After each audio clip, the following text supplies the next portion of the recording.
Assalamualaikum warahmatullahi wabarakatuh. Perkenalkan, nama saya Hasriana dari MBS 2F. Di sini saya akan menjelaskan materi pertama sampai materi terakhir mengenai pengantar ekonomi makro.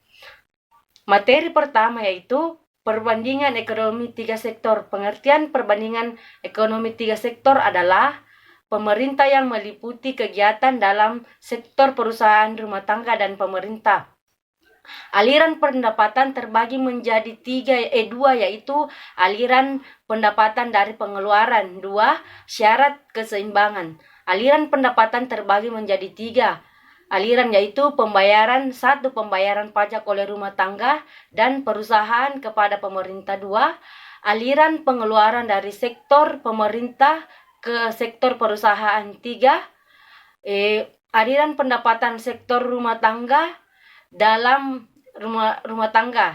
Dua, syarat keseimbangan. Dalam suatu perekonomian, keseimbangan pendapatan nasional akan dicapai apabila penawaran agregat adalah sama dengan pengeluaran agregat. Jenis-jenis pajak terbagi menjadi dua, yaitu pajak tidak langsung dan langsung. Pajak langsung berarti pajak jenis pungutan pemerintah yang secara langsung dikumpulkan dari pihak yang wajib membayar pajak. Dua, pajak tak langsung adalah pajak yang bebannya dipindah-pindahkan ke pihak lain. Materi kedua yaitu perbandingan uang dalam Islam dan konvensional. Pengertian perbandingan uang dalam Islam dan konvensional adalah dalam Islam secara etimologi yang berasal dari kata al-naqda. Pengertiannya adalah beberapa makna, yaitu al-naqda ya berarti yang baik dan menggenggam daratan dirham, membedakan dirham dan al-maqdu juga berarti tunai. Sejarah uang.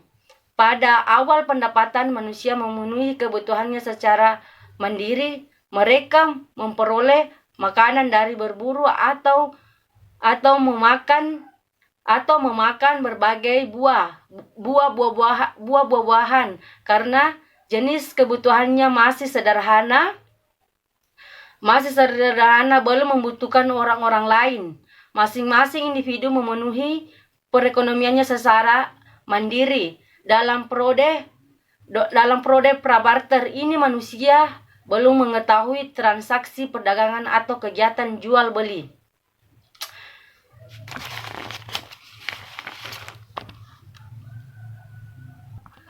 Jenis-jenis uang terbagi menjadi tiga jenis, yaitu uang barang, uang kertas, dan uang giral. Cek kriteria dan fungsi uang dalam Islam. Satu, kriteria uangnya yaitu nilainya tidak mengalami perubahan. Dua, mudah dibawa, mudah disimpan tanpa mengurangi nilainya. Empat, tahan lama. Lima, jumlah terbatas, tidak berlebih-lebihan. Enam, mudah dibawa atau sama. Uang memiliki beberapa fungsi. Fungsi uang memiliki tiga jenis fungsi, yaitu uang sebagai alat tukar. Dua, uang sebagai satuan hitung. Tiga, alat penyimpanan nilai. Uang kertas dalam perbandingan Islam adalah uang kertas yang lazim digunakan zaman sekarang, disebut fiat money. Dinamakan demikian karena kemungkinan uang untuk berfungsi sebagai alat tukar memiliki daya beli. Materi ketiga yaitu kegiatan moneter dan fiskal skala makro.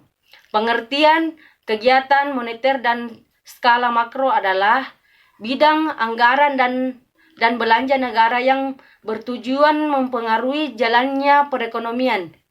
B. Keseimbangan pasar barang, pasar uang, dan neraca pembayaran.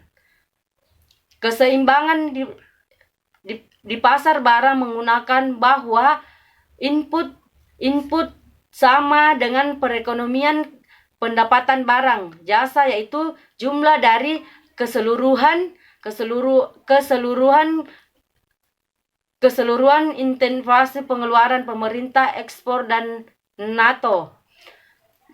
C. Dampak kebijakan fiskal dan moneter dalam perekonomian Indonesia, yaitu neraca modal bergantung pada perbedaan relatif tingkat bunga atas aset domestik dan luar negeri. D. Pengangguran inflasi terhadap pengangguran. Berdasarkan hasil penelitian, inflasi secara parsial berpengaruh negatif dan signifikan terhadap pengangguran di Indonesia. Artinya, jika variabel inflasi meningkat akan berdampak terhadap pengangguran di Indonesia. Materi keempat yaitu pendapatan nasional GDP, PDB, dan GNP. Pengertian pendapatan nasional dan GDP, PDB, dan GNP. Pendapatan nasional merupakan seluruh pendapatan yang diterima oleh seluruh anggota masyarakat atau seluruh rumah tangga keluarga RTK dalam suatu negara dan dengan kurun waktu 1 tahun. Pendapatan nasional menurut para ahli Alfred Marshall, pendapatan nasional adalah dari pendapatan objektif masyarakat, termasuk pendapatan yang berasal dari luar negeri yang dapat diukur dalam uang. B. Konsep pendapatan pendapatan terbagi menjadi 6, yaitu Gross Domestic Product GDP, Gross National Product GNP, Net National Product NNP, Net National Income NNI, Personal Income PI, Disposable Income atau pendapatan yang siap dikembangkan. Faktor yang mempengaruhi komponen pendapatan nasional yaitu ada 3, yaitu pemerintah dan penawaran agregat, konsumen dan tabungan. 3.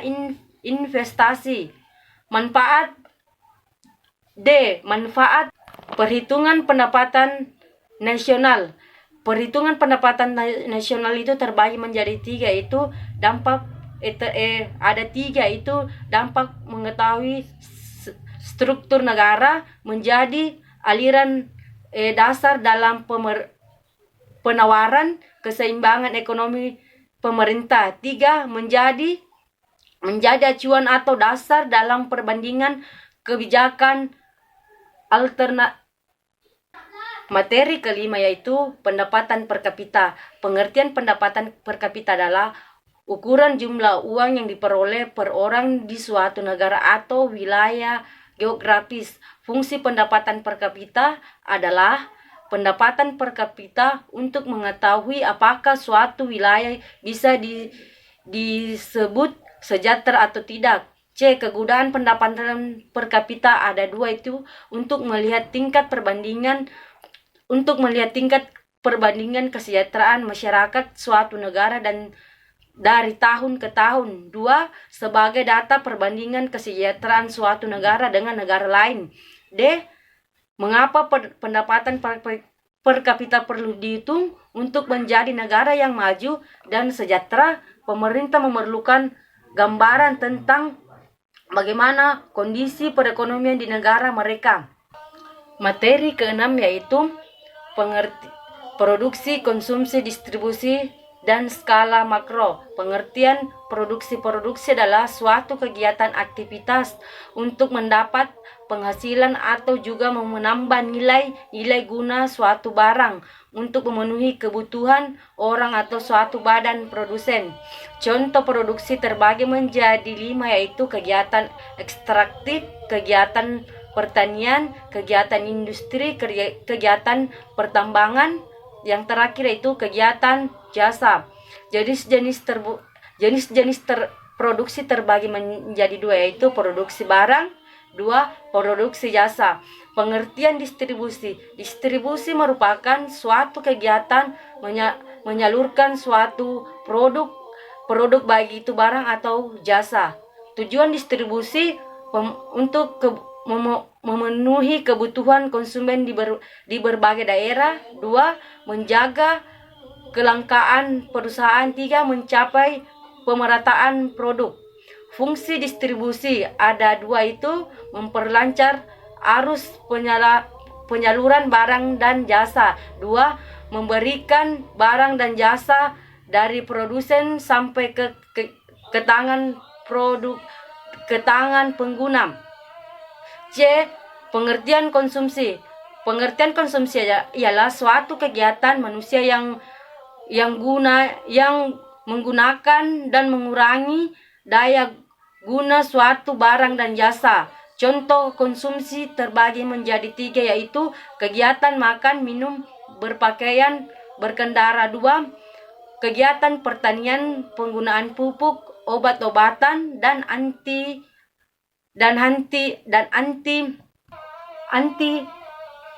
hama. Tiga, pasien menggunakan jasa dokter. Tujuan konsumsi terbagi menjadi tiga, itu satu, pemenuhan kebutuhan jasmani dan rohani. Dua, memakai nilai guna suatu barang, sekaligus memahami nilai guna barang secara bertahap. Itulah review dari saya. Kurang dan lebihnya mohon dimaafkan. Assalamualaikum warahmatullahi wabarakatuh.